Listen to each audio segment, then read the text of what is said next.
Out there, amidst the deepest cosmic depths ever probed, were an unexpected population of galaxies, in large numbers, that were incredibly distant, red in color, point-like in size, and yet were still bright enough to be easily detected by James Webb's instruments.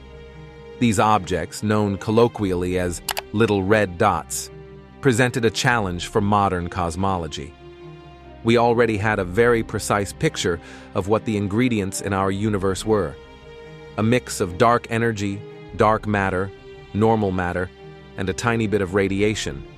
And we already knew how old the universe was and how we expected structure to form within it. So, why were there so many of these bright objects appearing at such early times, in greater abundances and greater numbers than any simulation predicted? Is the Big Bang Theory wrong? If so, is there any alternative? All this and more will be discussed in today's episode. Theoretically, our picture of the universe isn't particularly malleable, at least on cosmic scales. We already have a suite of observations that cannot be ignored. Everything else that we learn has to be explained within the same context as what we already know. In the early stages of the hot Big Bang, we know that there was an initial spectrum of density imperfections, underdense and overdense regions, that appear on all cosmic scales at approximately the 1 part in 30,000 level. We observe these imperfections in the cosmic microwave background, the leftover radiation from the aftermath of the Big Bang, which were imprinted just 380,000 years after the hot Big Bang's beginning. We also know that, initially, there were no stars or galaxies, and that the universe took substantial amounts of time, at least tens of millions of years, for the very first stars to form. Early on in cosmic history, galaxies were smaller, less massive, less structurally evolved, with fewer heavy elements, and dominated by bluer, younger populations of stars compared to galaxies today. We knew what the universe was like in its very early stages, and we knew what the universe was like once galaxies became abundant, right up to the limits of observatories, like the Hubble Space Telescope. But what would James Webb discover? In order to find out, we had to acquire those critical observations. Some of what James Webb found was expected, at least by some. The cosmic distance record for most distant object was broken several times, as was the record for the most distant galaxy cluster, the most distant gravitational lens, along with numerous other revolutionary finds. Some of the things that James Webb saw were on the fringes of what we expected to be there. Large numbers of early galaxies that strained the limits of how massive we thought galaxies could get to be after such short periods of time. And some of what the Webb telescope saw was wholly unexpected by almost everyone, such as the presence of early, supermassive black holes that clearly didn't form from the stars present within the early proto-galaxies that hosted them. Among the more unexpected finds were the presence and abundance of these little red dots, which we swiftly realized were primarily due to early bright galaxies that appeared very shortly after the Big Bang in terms of cosmic history, although a few of these galaxies turned out to be intrinsically red objects that were less distant and hence from later times in the universe's history. Most of the little red dots truly did correspond to young, bright galaxies. Moreover, the number of little red dot galaxies that we were finding was truly stretching the limits of what simulations indicated was possible. Why were there so many of these very bright galaxies at such early times? This was one of the key puzzles that astronomers and astrophysicists had to face when confronted with the novel Webb's data. It's easy to declare, no one expected this, and even easier to leap to a fantastical conclusion, such as, cosmology is broken, or our model of the universe can't be reconciled with these observations. But much more challenging, at least from a scientific perspective, is to look at the unexpected and try to find the underlying explanation for how these objects came to be. After all, it was the Hubble Space Telescope that revealed to humanity what the universe looked like. but it would fall to James Webb to teach us how the universe grew up and came to be the way that it is today. It may not have told us what we expected it would tell us, but that's okay. Being wrong gives us an opportunity to learn something new.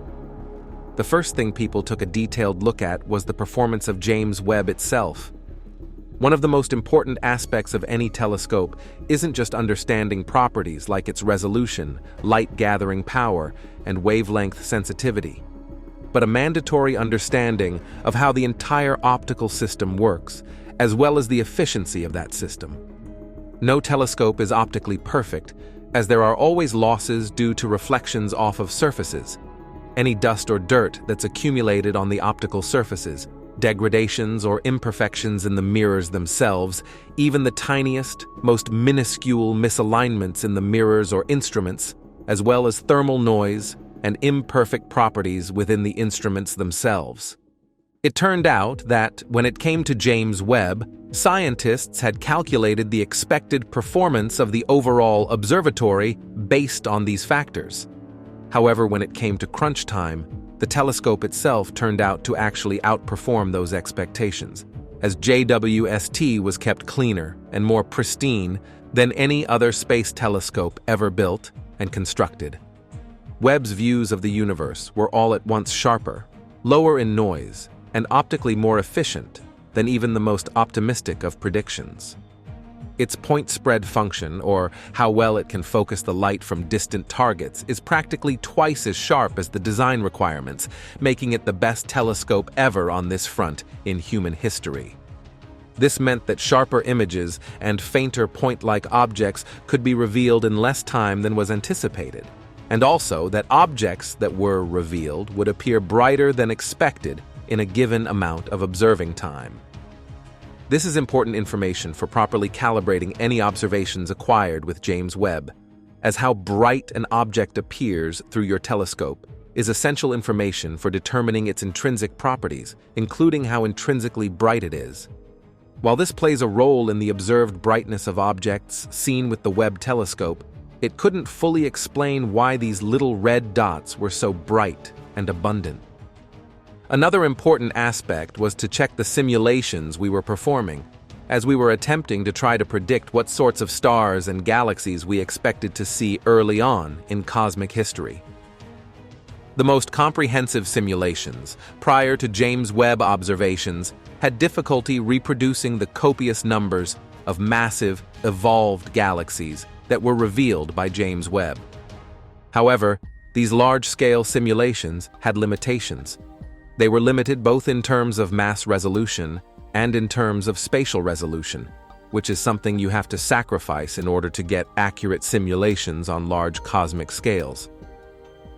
However, a remarkable study, which investigated simulations on slightly smaller cosmic scales but with much greater mass and spatial resolution, revealed that it was the regions that began with the greatest mass overdensities on relatively small cosmic scales, regions that were cosmically rare at the 1 part in 10,000 level, that it contributed greatly to the earliest and most massive young galaxies. These regions were washed out in the lower resolution simulations, but were primarily responsible in the higher resolution simulations for the greatest number of high-mass galaxies formed between 250 and 500 million years after the Big Bang. This greatly reduced the tension between expectations and observations, but didn't eliminate it entirely.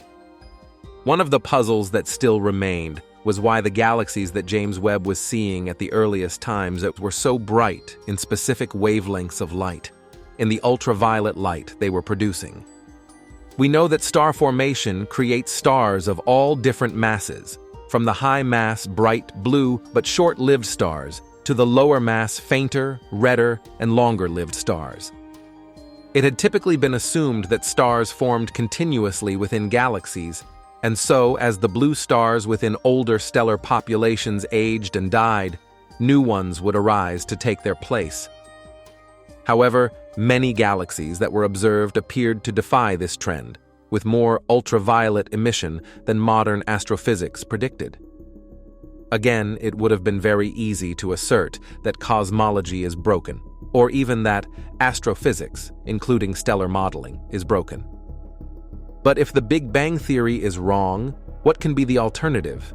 Well, scientists say that they have some ideas. Number 1. Steady state theory. The steady state theory, first proposed by Sir James Jeans and later developed by Fred Hoyle, Thomas Gold, and Hermann Bondi in the 1940s, is one of the earliest alternatives to the Big Bang Theory. The steady state model suggests that the universe has no beginning or end and is in a constant state of creation. According to this theory, as the universe expands, new matter is continuously created to maintain a constant average density. This continuous creation of matter compensates for the dilution caused by the expansion, so the overall structure of the universe remains unchanged over time. One of the central features of the steady-state theory is its assertion of a perfect cosmological principle. This principle posits that the universe is homogeneous and isotropic not only in space but also in time. In other words, the universe looks the same everywhere and at all times, which contrasts with the Big Bang Theory that suggests the universe had a specific origin point and evolved over time. However, the steady-state theory was unable to explain the cosmic microwave background radiation, or CMB, a faint glow that fills the universe and is considered one of the key pieces of evidence for the Big Bang Theory. The CMB was discovered in 1965 by Arno Penzias and Robert Wilson and is seen as the afterglow of the Big Bang, providing strong support for the idea of a hot, dense beginning to the universe. The steady-state theory could not account for this radiation, leading to a decline in its popularity among cosmologists. Regardless, the steady-state theory has not been entirely abandoned in the modern scientific community. It continues to provoke discussion among some physicists and cosmologists, particularly in light of new developments in our understanding of the universe. Number 2. Cyclic model. The cyclic model, also known as the oscillating universe theory, proposes that the universe goes through an endless series of expansions and contractions. According to this model, the universe expands from a Big Bang and eventually reaches a point where the expansion slows down, reverses, and contracts back to a big crunch. After this contraction, the universe would again undergo another Big Bang, and the cycle repeats indefinitely. The concept of a cyclic universe can be traced back to ancient times, but modern versions of the theory are often based on the laws of physics as we understand them today. At the heart of the modern cyclic model is string theory, specifically a branch called M-theory. In string theory, the fundamental components of the universe are not point particles but rather tiny, vibrating strings. These strings can exist in higher dimensional spaces, leading to the concept of branes, which are multidimensional objects. According to the ekpyrotic model, our universe exists on a three-dimensional brane within a higher dimensional space. The collision of our brane with another brane could trigger the Big Bang, initiating a new cycle of cosmic evolution. This model attempts to explain not only the cyclical nature of the universe, but also some of the mysterious properties observed in the cosmos, such as the flatness, homogeneity, and isotropy of the universe. In the context of this model, the Big Bang is not a singular one-time event, but a natural consequence of periodic brane collisions. Each collision creates a new universe, but there may be different types of interactions between branes that lead to slightly varying properties in each cycle. This would explain why the universe appears to have specific constants and characteristics that are seemingly fine-tuned for life and complexity. Another aspect of the cyclic model is the role of quantum mechanics, particularly the quantum nature of space-time.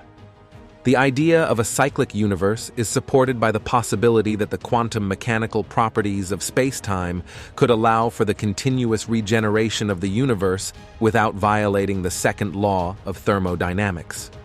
One approach, known as quantum cosmology, suggests that at extremely small scales, where both general relativity and quantum mechanics are important, the very fabric of space-time may behave in a way that allows for cyclical behavior. The entropy generated in each cycle could, in theory, be reset or minimized during each new Big Bang, ensuring that each new cycle begins in a low entropy state. Some models also suggest that quantum fluctuations could allow for bounce scenarios in which the universe rebounds from a contracting phase into an expanding one, bypassing the need for a singularity and allowing the cycle to continue. These quantum effects challenge our classical understanding of the Big Bang, where singularities are thought to be unreachable or physically undefined. One of the major hurdles for the cyclic model is the lack of direct observational evidence. While there are several interesting theoretical and mathematical predictions arising from the model, such as the possibility of cosmic bruises, distinct imprints left by past cycles, these are extremely difficult to detect with current technology. However, some proponents of the cyclic model argue that evidence for past cycles could potentially be found in the CMB radiation, the afterglow of the Big Bang. Anomalies or specific patterns in the CMB could provide indirect evidence for the existence of prior cycles, though this remains speculative.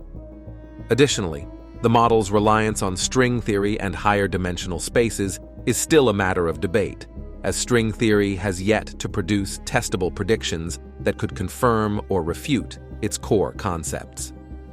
Regardless, one of the key advantages of the cyclic model is that it provides a potential solution to the question of what happens to the universe in the distant future. The conventional models of cosmology often lead to theories of a final end of the universe, whether through a big freeze, where the universe continues to expand forever and reaches a state of maximum entropy, or a big crunch, where the universe eventually collapses back into a singularity. In contrast, the cyclic model offers a more optimistic scenario in which the universe never truly dies, but instead undergoes an eternal process of renewal. This implies that the universe could exist forever, with each cycle serving as a kind of cosmic reset. Number 3. Ekpyrotic universe. The ekpyrotic universe is an alternative model of cosmology that is based on ideas from string theory.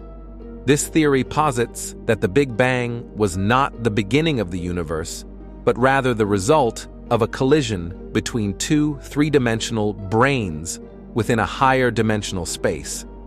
In this view, the universe existed in a higher dimensional space, and the Big Bang was simply the aftermath of this collision, creating the observable universe as we know it. The ekpyrotic universe model is motivated by string theory, which suggests that our universe may be part of a higher dimensional multiverse. The model was introduced by Paul Steinhardt and Neil Turok, and it avoids the concept of a singularity, which is one of the more problematic aspects of the Big Bang theory. In the ekpyrotic model, the Big Bang is seen as the result of a dramatic event rather than a singular starting point in time. While the ekpyrotic universe addresses some of the conceptual problems associated with the Big Bang, such as the singularity, it is still highly speculative and dependent on concepts from string theory that remain unproven. One challenge for the ekpyrotic model is the difficulty in testing or observing such higher dimensional objects or brane collisions. Additionally, it remains unclear whether this theory can fully explain the observed features of the universe, such as the cosmic microwave background radiation, without introducing additional complications. Number 4. The multiverse theory. The multiverse theory, a captivating and highly speculative concept in modern physics, proposes that the universe we inhabit is not the only one that exists. Instead, it suggests that our universe is just one among many others that together form a multiverse. This idea challenges our traditional understanding of the cosmos and stretches the boundaries of what we consider to be scientifically testable. The theory has evolved in several forms over time, often based on different pillars of theoretical physics, such as quantum mechanics, string theory, and cosmological inflation. At its core, The multiverse hypothesis asserts that there could be multiple, possibly infinite universes, each with its own unique set of physical laws, constants, and structures.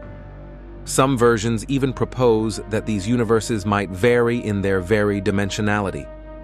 The implications of such a theory are profound, as it opens up the possibility that the universe we observe may be just one of countless others, with varying conditions that may or may not support life.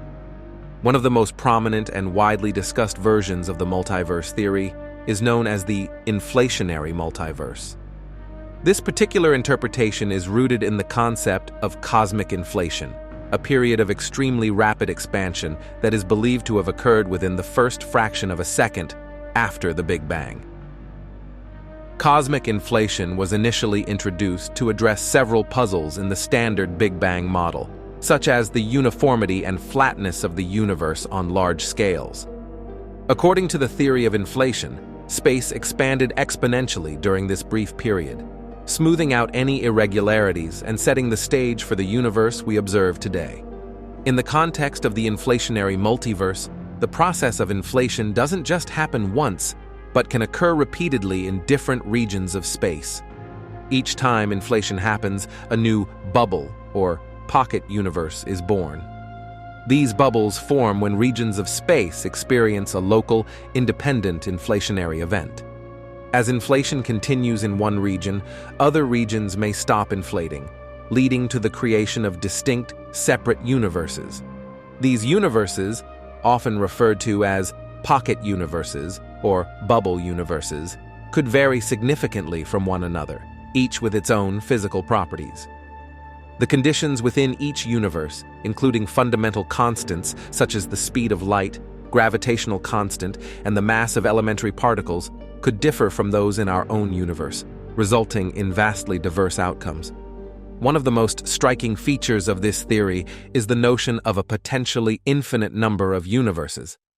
If the process of inflation is ongoing, new universes could continuously be generated, with no limit to the number of pocket universes that may exist. Each of these universes could have different laws of physics, perhaps even different numbers of dimensions. For instance, one universe might feature a different combination of physical constants that would make life as we know it impossible, while another might have conditions conducive to life forms completely unlike anything we can imagine. In essence, the multiverse theory suggests that the variety of possibilities is boundless. One intriguing aspect of the multiverse theory is its potential to explain a phenomenon known as the fine-tuning of the universe. Observations suggest that the constants and laws of nature in our universe are remarkably suited for the existence of life. If any of these constants, such as the force of gravity or the mass of elementary particles, were even slightly different, life as we know it would not be possible. The precise calibration of these constants has led some scientists and philosophers to speculate that our universe's suitability for life might not be an accident, but rather a result of a broader multiverse. According to this view, there could be countless universes, each with a different set of constants. We just happen to live in one where the conditions are right for life to exist. In this sense, the multiverse theory offers a potential solution to the so-called anthropic principle, which questions why our universe is so finely tuned for life. If there are indeed infinite universes, it is not so surprising that we find ourselves in one that supports life.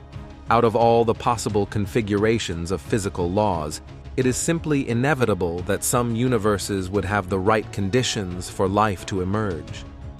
This explanation shifts the focus from the uniqueness of our universe to the sheer statistical probability that life could arise in one of many universes where the conditions are suitable. Despite the appeal of the multiverse theory and its ability to address certain unresolved questions in cosmology and physics, it faces significant challenges and criticisms, especially when it comes to testing and validating its claims. One of the major criticisms leveled against the multiverse theory is that, by its very nature, it is extremely difficult, if not impossible, to observe or test other universes. The universes proposed by the multiverse theory are thought to be entirely disconnected from our own.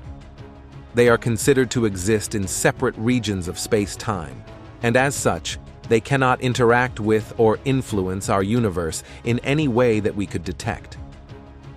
This presents a fundamental problem for the scientific method, which relies on empirical evidence and testable predictions. Since we currently have no way of observing other universes, critics argue that the multiverse theory strays dangerously close to the realm of metaphysics rather than science. A theory that cannot be tested or falsified is often considered unscientific, as it does not allow for the possibility of being proven wrong. In this view, the multiverse theory may be seen more as a speculative hypothesis rather than a robust scientific theory. Without empirical evidence to support it, the idea of a multiverse risks becoming a form of pseudoscience, a hypothesis that cannot be confirmed or refuted through observation or experiment. Moreover, the lack of direct evidence for the existence of other universes has led some critics to argue that the multiverse theory is a form of just-so explanation, one that attempts to explain everything, but in a way that cannot be tested. For instance, if the multiverse theory is used to explain the fine-tuning of the universe, it raises the question of why we should accept that a multiverse exists without any direct evidence of its existence. The theory might be seen as a way of invoking an infinite number of possibilities to explain the fine-tuning without offering any concrete or observable proof. Despite these criticisms, proponents of the multiverse theory argue that the inability to directly observe other universes does not necessarily invalidate the concept. They point out that other scientific theories in the past, such as the existence of atoms or the curvature of space-time, were initially unverifiable, but were later confirmed through indirect evidence. In a similar vein, it is possible that new technological advancements or novel theoretical frameworks could one day provide ways to test the existence of the multiverse. For instance, some scientists have suggested that certain observable phenomena, such as cosmic microwave background radiation, could potentially contain imprints of other universes, though these ideas remain highly speculative. In conclusion, while the multiverse theory presents a tantalizing vision of a vast and diverse cosmos that stretches far beyond our own universe, it remains a subject of intense debate within the scientific community. Its ability to explain phenomena such as fine-tuning is intriguing, but the lack of direct evidence for other universes poses a significant challenge. As such, the multiverse theory continues to straddle the line between science and philosophy, raising profound questions about the nature of reality, the limits of scientific inquiry, and our place in the cosmos. Until further evidence or novel methodologies emerge, the multiverse remains a bold, yet largely untestable, hypothesis. Number 5. Plasma cosmology. Plasma cosmology is an alternative theory that challenges the conventional gravitational-based models of cosmology, including the Big Bang theory. Plasma cosmology suggests that the behavior of plasma, ionized gases, plays a dominant role in the formation and evolution of the universe. According to this model, the universe is permeated by vast currents of plasma, which are responsible for many of the observed cosmic phenomena, such as galaxy formation, cosmic rays, and even the structure of the universe itself. One of the key proponents of plasma cosmology is the late astrophysicist Hannes Alf Venn, who proposed that the gravitational forces governing the universe might not be as important as electromagnetic forces in explaining cosmic phenomena. Alf Venn and others argued that plasma interactions could provide a more comprehensive explanation for the behavior of galaxies, the cosmic microwave background radiation, and other phenomena traditionally attributed to gravitational forces. While plasma cosmology presents an interesting alternative, it is not widely accepted by the mainstream scientific community. One of the main criticisms of plasma cosmology is that it lacks sufficient theoretical and observational support to replace the Big Bang model. For example, Plasma cosmology does not offer an explanation for the observed cosmic microwave background radiation in the same way the Big Bang theory does, and it does not provide a mechanism for the observed acceleration of the universe's expansion. Number 6. Quantum gravity and loop quantum cosmology. Quantum gravity is a field of theoretical physics that seeks to reconcile general relativity with quantum mechanics, two pillars of modern physics that are currently incompatible.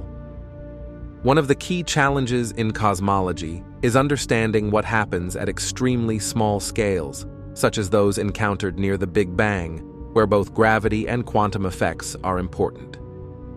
The quantum gravity approach to cosmology includes models such as loop quantum cosmology, which seeks to describe the early universe using quantum principles. In loop quantum cosmology, the Big Bang is not a singularity, but rather a quantum bounce. In this model, the universe underwent a contraction phase, followed by a bounce, leading to the current expansion. This theory eliminates the singularity associated with the Big Bang and provides a framework for understanding the early universe using quantum mechanics. Loop quantum cosmology has the potential to address some of the unresolved issues with the Big Bang, such as the nature of the singularity and the behavior of space-time at very small scales. While promising, quantum gravity models, including loop quantum cosmology, are still in the early stages of development. These theories are highly theoretical and rely on mathematical constructs that have not yet been fully tested or observed. After all, while the Big Bang theory remains the most widely accepted explanation for the origin and evolution of the universe, alternative theories continue to offer valuable insights and challenge our understanding of cosmology.